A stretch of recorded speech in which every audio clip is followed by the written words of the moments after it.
गाजियाबाद से प्रियंका गांधी ने बीजेपी पर एक बड़ा हमला बोला। बीजेपी के पास मुद्दे नहीं है, इसलिए चर्बी और गर्मी की बातें हो रही हैं, ये कहा प्रियंका गांधी ने। वो भी इस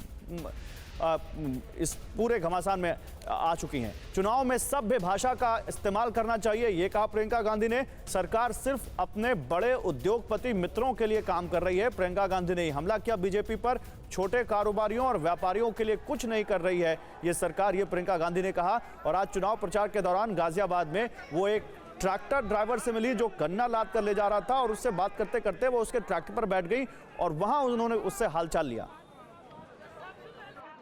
कांग्रेस महासचिव प्रियंका गांधी इस वक्त हमारे साथ है। प्रियंका जी, आप बहुत मेहनत कर रही हैं, क्या लग रहा है? लोग तो बहुत उमड़ रहे हैं, लेकिन आपको लग रहा है कि ये भीड़ वोट में तब्दील होगी? देखिए, जहां भी हम जा रहे हैं लोग बड़े उत्साहित हैं और मेरी आशा यही है कि ये उत्साह एक परिवर्तन की लहर बनकर यूपी की राजनीति बदले। आशा तो यही है। गाजियाबाद में पिछली बार 5 सीटें बीजेपी ने जीती थी, सांसद भी उनके बीजेपी के हैं, क्या लगता है आपको? मुझे लगता है कि ये जो सांसद हैं इनसे जनता परेशान है, खुश नहीं है, क्योंकि ज़्यादातर ये लोग दिखते नहीं हैं। पिछले 5 सालों में बहुत सारी परेशानियां आई हैं, खासतौर से जो छोटे बिजनेस हैं, छोटे दुकानदार हैं, उनके बिजनेस के लिए बहुत ही समस्याएं आई हैं। तो प्रियंका गांधी सीधे सीधे यहाँ पर योगी आदित्यनाथ पर बड़ा हमला करती हुई। लेकिन बुलंदशहर में अखिलेश, जयंत और प्रियंका का आमना सामना कैसे हुआ, जो मैं बताना चाह रहा था, वो तस्वीर दिखाते हैं आपको। तीनों ने एक दूसरे का हाथ जोड़कर अभिवादन किया है। अपनी पार्टी के लिए प्रचार करते दिखे तीनों दिग्गज। रथ पर अखिलेश और जयंत एक साथ थे, दूसरी तरफ प्रियंका गांधी का काफिला आ गया। तो अखिलेश ने ट्वीट करके कहा कि एक दुआ सलाम तहजीब के नाम, तो दूसरी तरफ प्रियंका गांधी ने बोला कि आपको भी हमारी राम राम। ये तस्वीरें देखिए। अभिषेक, ये तहजीब को सलाम और राम राम क्या कोई संकेत है उत्तर प्रदेश की चुनाव इस पॉलिटिक्स में? देखिए, ये क्या है कि पूरा जो यूपी का चुनाव है गौरव, उसमें जो है सिंबोलिज्म बहुत इंपॉर्टेंट हो गया है।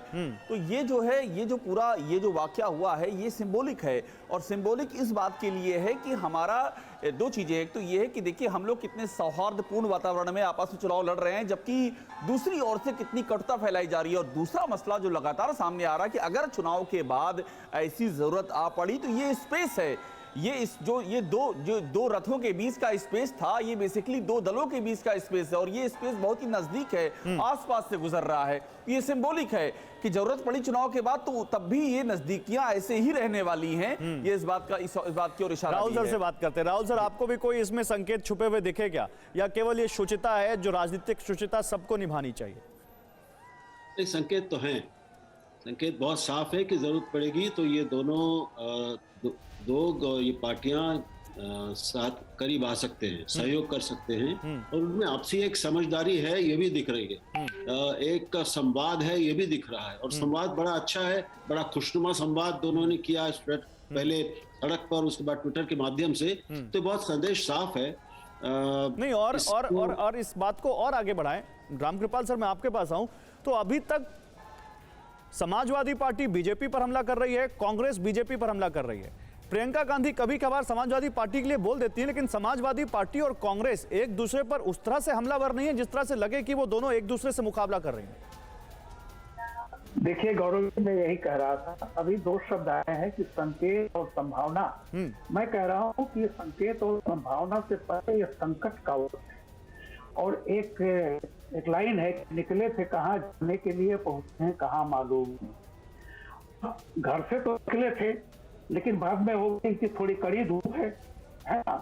तो क्या हो रहा है, अब लग रहा है कि संकट का समाधान जब संकट में घिरा हो तब लग रहा है ध्यान रखना, हम देर हो गई। अब लोगों को अब जैसे ये करीब आ रहा है। सर, आपकी आवाज में कुछ प्रॉब्लम आ रही है, फीड में कुछ प्रॉब्लम आ रही है, कुछ टेक्निकल दिक्कत है, मैं आऊंगा आपके पास। लेकिन इस बीच पंजाब से एक बड़ी खबर है, पीसीआर जरा देखिए रामकृपाल सर की फीड में क्या हो रहा है।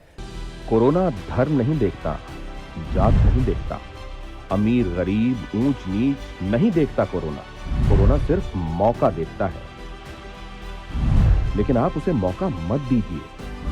बस इतना कीजिए, जब कभी दफ्तर से, बाजार से घर लौटिए तो इतना ख्याल जरूर रखिए कहीं आपके साथ कोरोना आपके घर तो नहीं जा रहा।